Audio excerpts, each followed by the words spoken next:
Sama-sama tayong magiging sarakili.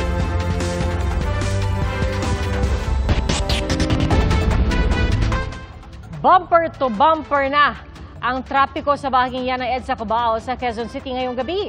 At kita na rin sa iba't ibang kalsada ang pagdami ng mga sasakyang bumabiyahe bago ang undas long weekend.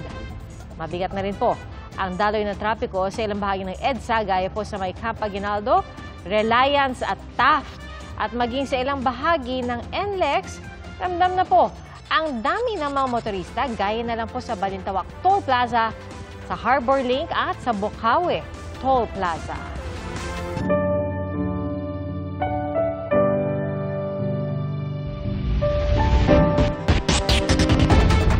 Lalo pa pong nadagdagan ang bilang ng mga pasahero sa Batangas Port at tuloy-tuloy ang biyahe ng mga barko kahit sa November 1.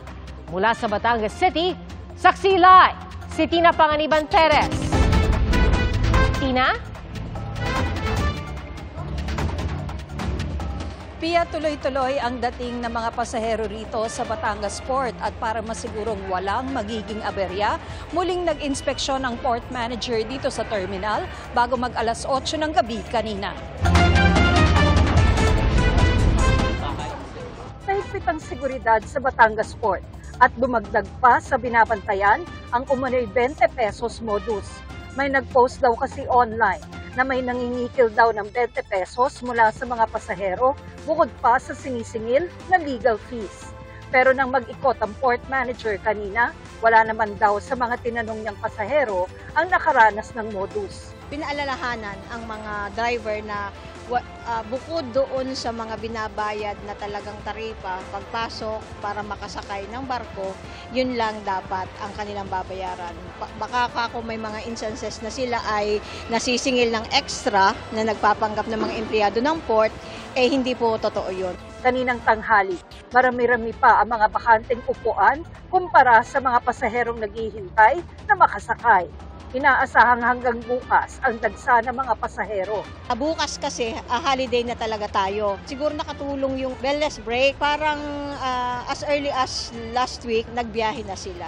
Sa tala ng Batangas Port, mula noong October 23 hanggang kaninang alas 12 ng tanghali, umabot sa 70,000 ang mga pasahero. Mas kaunti ito kumpara noong nakaraang taon na umabot sa 78,000 ang mga pasahero mula October 26 hanggang 30.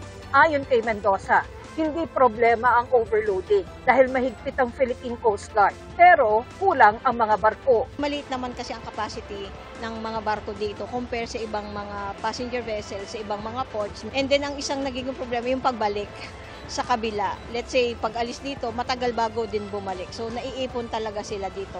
Tuloy-tuloy raw ang biyahe ng mga barko kahit sa November 1 at mas mabuti kung mag-book na lang online. Iwasan na lang yung pagdadala ng mga flammable materials, matutulis na bagay, at syempre ang mga prohibited drugs, syempre alak, kasama alak.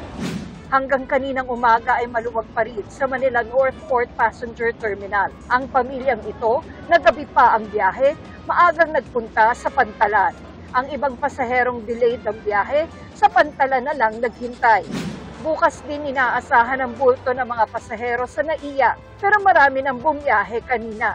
Si Ronel, matutuloy na raw sa wakas ang pag-uwi sa probinsya na ilang beses nilang plinano sa loob ng 25 years. Nami-miss din namin yung pinanggalingan naming lugar, sir. Baka hindi mo nakilala yung mga tao doon? Hindi ko nakilala, sir. Hindi ko nakilala. Si Neil na uuwi sana sa Rojas City na iwan ng eroplano. Dahilan po ng naligaw po yung driver namin, tsaka traffic. Nag-rebook po kami ng PAL, 4:50 AM na po. Check-in po muna sa hotel. Ang ibang biyahero naman, nag-undas na raw in advance para makapasyal. Nagsimula lang to sa parang stress lahat. Ayun, naisipan namin na mag-book. Nagsindi na kami ng kandila bago umalis.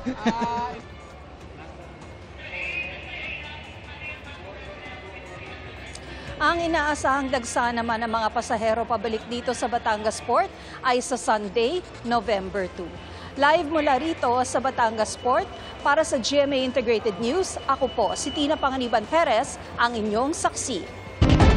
Usad pagong na ang daloy ng trapiko sa ilang bahagi ng North Luzon Expressway ngayong gabi. At hanggang bukas, inaasahan po ang dagsa ng mga motorista roon.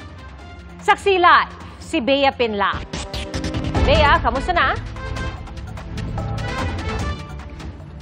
Pia, para sa mga kapuso natin na makikipagsabayan sa mga babiyahe sa NLEX ngayong gabi, magbaon po ng mahabang pasensya dahil mabagal pa rin ang usad ng mga sasakyan mula rito sa Balintawak Toll Plaza. Maluwag-luwag pa ang biyahe palabas ng Maynila papuntang NLEX. Pero habang papalapit na sa NLEX Balintawak Toll Plaza, usad pagong na ang daloy ng mga sasakyan. May bahagyang pagluwag mula Valenzuela City papuntang Maykawayan, Bulacan. Pero paglusot dito, mahabang pasensya ulit ang kakailanganin. Babagal na kasi ang daloy ng sasakyan hanggang Marilao. Nagbukas na ng counterflow lane mula Balintawak patungong Maykawayan. Mabigat na rin ang daloy ng mga sasakyang patimog mula Balagtas hanggang Maykawayan. Ayon sa pamunuan ng NLEX, inaasahan ngayong araw hanggang bukas yung bulto ng mga sasakyan na dadaan dito para sa undas. Nasa 450,000 ang daily average ng mga sasakyan na dumadaan sa NLEX Connector at SCTEX kada araw. Ngayong undas, posible raw itong tumaas ng 25,000. Para sa ilang motoristang nakausap natin, tiis-tiis lang daw muna sa traffic para masulit ang undas break. Kailangan pong mahaba ang pasensya mo. Kasi talagang ganyan, mag-undas eh. Talagang uwi ang mga tao ngayon. No choice kami kundi sumabay talaga. Ganun talaga eh. Inaasahan natin to pagdating ng undas talaga traffic. Taon-taon naman, ganyan din ang nararanasan natin. Tiyagaan na lang para makarating sa pupuntahan natin.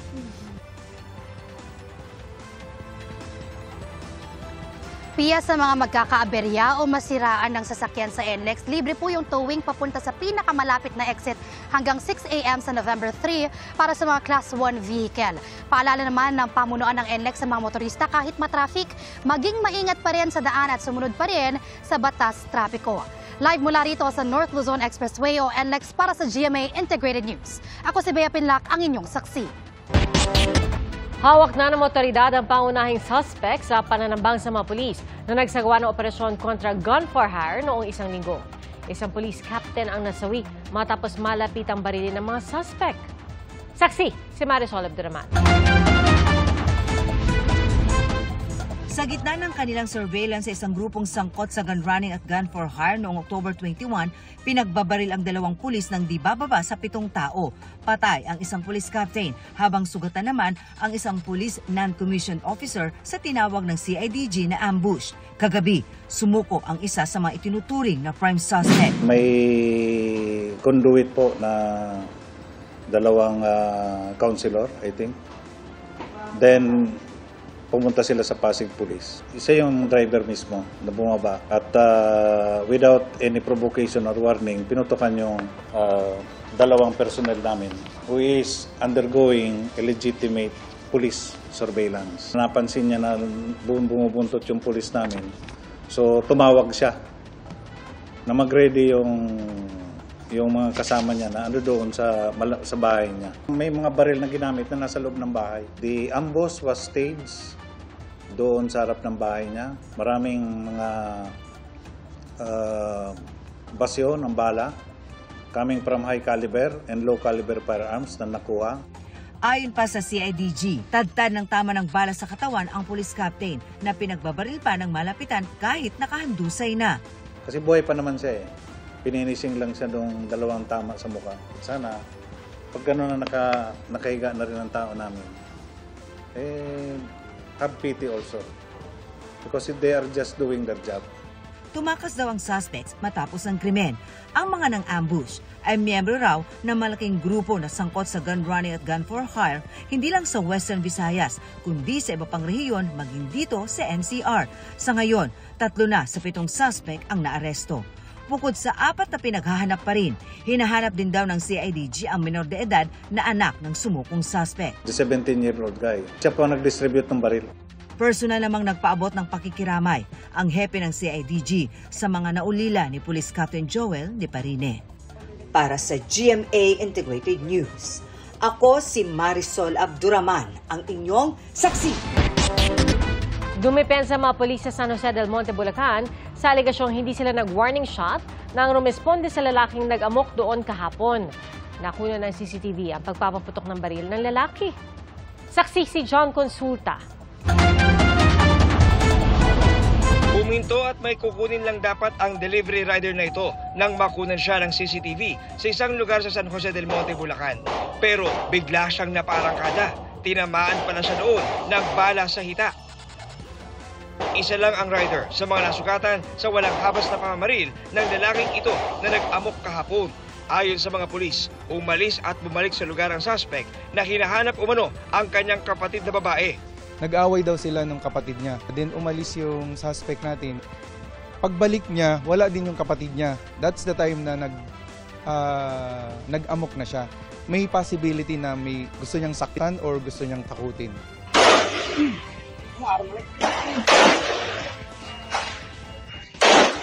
Agad rumisponde ang ilang nagpapatrolyang pulis. Pero napilitan daw silang gumanti ng putok nang hindi pakinggan ng suspect ang kanilang pakiusap. Nasugatan din sa shootout ang responding tauhan ng BJMP na napadaan lang sa lugar noon papunta sa trabaho. Dinipensa na lang po namin ang sarili namin. Kaya po nagkaroon po ng palitan ng putok. Sinubukan pang isugod sa ospital ang suspect pero idineklarang dead on arrival. Kinwestiyon ng misis ng suspect ang naging aksyon ng mga pulis. Hindi man lang po sila nag-warning. Talagang tinuluyan po talaga nila. Kinausap po namin na ano ba problema mo? Ibaba mo yung baril mo. Bigla po kami pinagputukan na. Na-recover ang 9mm na baril at 17 basyo ng balang nanggaling sa suspect. Napag-alamang ding nahaharap siya sa ibang kaso.